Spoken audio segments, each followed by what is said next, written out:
बसंत पंचमी के दिन हल्दी के डिब्बे में चुपचाप रख देना। ये एक छोटी सी चीज है मित्रों, जिसके बाद धन चुंबक की तरह खींचने लगेगा। इतना पैसा आएगा कि संभालना कठिन हो जाएगा और जीवन में कभी पीछे मुड़कर नहीं देखना पड़ेगा। जी हां मित्रों, ये कोई साधारण बात नहीं है। ये उपाय स्वयं मां लक्ष्मी महाराज द्वारा बताया गया है। तो अगर ये उपाय आपके कानों तक पहुंच रहा है, अगर आप इसे सुन रहे हैं, तो इसे साक्षात मां लक्ष्मी महाराज का आशीर्वाद मान लीजिए। क्योंकि देखिए मित्रों, बसंत पंचमी कोई साधारण पर्व नहीं है।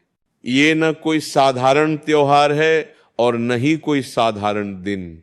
अक्सर बचपन से हम सुनते आए हैं कि बसंत पंचमी का संबंध केवल मां सरस्वती महाराज से है, लेकिन नहीं मित्रों, बसंत पंचमी का संबंध मां सरस्वती महाराज के साथ साथ धन की देवी मां लक्ष्मी महाराज से भी है। मित्रों, आज जिस उपाय की बात मैं करने जा रहा हूं, उसकी व्याख्या ना तो आपको किसी शास्त्र में मिलेगी और न ही किसी पुराण में, क्योंकि प्राचीन काल में यह ज्ञान केवल कुछ विशेष ज्ञानी ऋषियों और मुनियों के पास था और उन्होंने इसे केवल अपने योग्य शिष्यों को ही बताया।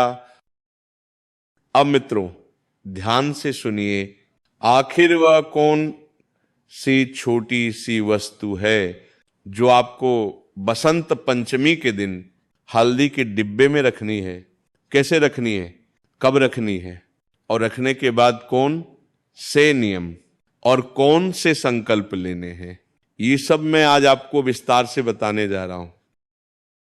मित्रों, पूरे 144 वर्षों के बाद बसंत पंचमी के दिन एक अत्यंत विशेष और दुर्लभ योग बन रहा है। उस योग की व्याख्या मैं आगे चलकर अवश्य करूंगा, लेकिन उससे पहले मैं हाथ जोड़कर आपसे एक निवेदन करता हूं। इस उपाय को शुरू से अंत तक ध्यानपूर्वक सुनिए, क्योंकि यदि आप साक्षात मां लक्ष्मी महाराज और मां सरस्वती महाराज का आशीर्वाद पाना चाहते हैं तो इस प्रवचन को पूरा सुनना आवश्यक है। और मित्रों, यदि आपने इसे अनदेखा किया तो यह माना जाता है कि आप अनजाने में मां लक्ष्मी महाराज और मां सरस्वती महाराज का अपमान कर रहे हैं। इसलिए वीडियो शुरू करने से पहले एक छोटा सा निवेदन, इस वीडियो को लाइक कर दीजिए और कमेंट बॉक्स में जय मां लक्ष्मी महाराज अवश्य लिखिए। मां लक्ष्मी महाराज आपकी सभी मनोकामनाएं पूर्ण करें। मित्रों, शास्त्रों में बसंत पंचमी का महत्व बहुत स्पष्ट रूप से बताया गया है। यह दिन विद्या, बुद्धि, वाणी और धन की स्थिरता से जुड़ा हुआ है। अब यहां समझने वाली बात यह है, धन की स्थिरता अर्थात धन का आना नहीं, धन का टिकना। शास्त्र कहते हैं माघ मास के शुक्ल पक्ष में मां सरस्वती महाराज प्रकट हुई थी। इसीलिए ये दिन केवल पूजा का नहीं बल्कि जीवन की दिशा तय करने वाला दिन माना गया है। इस दिन किया गया छोटा सा कर्म पूरे वर्ष असर दिखाता है। शास्त्रों में यह भी लिखा है, धन तभी टिकता है जब बुद्धि शुद्ध हो, वाणी संयमित हो और घर का अन्न पवित्र हो। जिस घर में अन्न का सम्मान होता है वहीं मां अन्नपूर्णा महाराज का वास होता है, और जहां मां अन्नपूर्णा महाराज विराजमान होती हैं वहां मां लक्ष्मी महाराज स्वयं ठहरती हैं। इसी कारण बसंत पंचमी के दिन पढ़ाई शुरू कराई जाती थी, नए कार्यों की शुरुआत होती थी और रसोई को विशेष रूप से शुद्ध किया जाता था।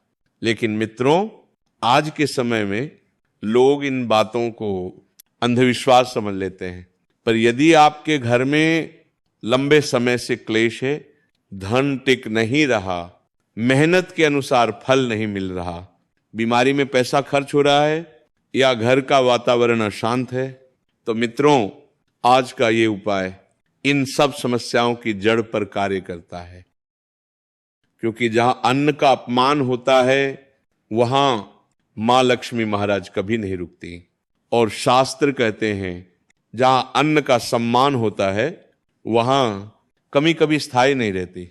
हल्दी मित्रों केवल मसाला नहीं है, हल्दी एक पवित्र द्रव्य है। ये भोजन को शुद्ध करती है और घर की नकारात्मक ऊर्जा को रोकती है।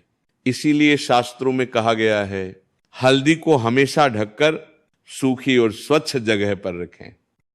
अब ध्यान से सुनिए उपाय। बसंत पंचमी के दिन स्नान के बाद बिल्कुल शांति से हल्दी के डिब्बे को साफ करें, उसमें सबसे नीचे रखें पीपल के वृक्ष से अपने आप गिरा हुआ एक छोटा सा सूखा बीज। ध्यान रहे न वो बीज तोड़ा हुआ हो न खरीदा हुआ। शास्त्र कहते हैं जो वस्तु स्वयं प्राप्त हो वही सबसे शुद्ध होती है। पीपल का वृक्ष अक्षय शक्ति का प्रतीक है, उसमें 33 कोटि देवी देवताओं का वास माना गया है। मां लक्ष्मी महाराज, पितृदेव और कुल देवता सभी। इस उपाय में कोई मंत्र नहीं, कोई तंत्र नहीं, ये अन्न संस्कार है। इसके बाद नियम, हल्दी को गीले हाथ से न छुएं, गीला चम्मच न डालें, अन्न को पैरों से न लांघें। महीने में एक बार थोड़ा सा अन्न किसी जरूरतमंद को दान दें। मात्रा नहीं भाव देखा जाता है। और सबसे कठोर नियम, इस उपाय का प्रचार न करें। शास्त्र कहते हैं जो उपाय गुप्त रखा जाए वही पूर्ण फल देता है। ये उपाय अचानक अमीरी नहीं देता, लेकिन अचानक गरीबी से रक्षा करता है। खर्च संभलने लगता है, धन और अन्न स्थिर हो जाते हैं। इसलिए मित्रों उपाय को दिखाना नहीं, निभाना है। अंत में संकल्प। मैं श्रद्धा और शुद्ध भाव से संकल्प लेती हूं कि अपने घर के अन्न का सदा सम्मान करूंगी। मेरे घर में अन्न भरा रहे, धन स्थिर रहे और बुद्धि सही दिशा में बनी रहे। यही मेरा सच्चा संकल्प है।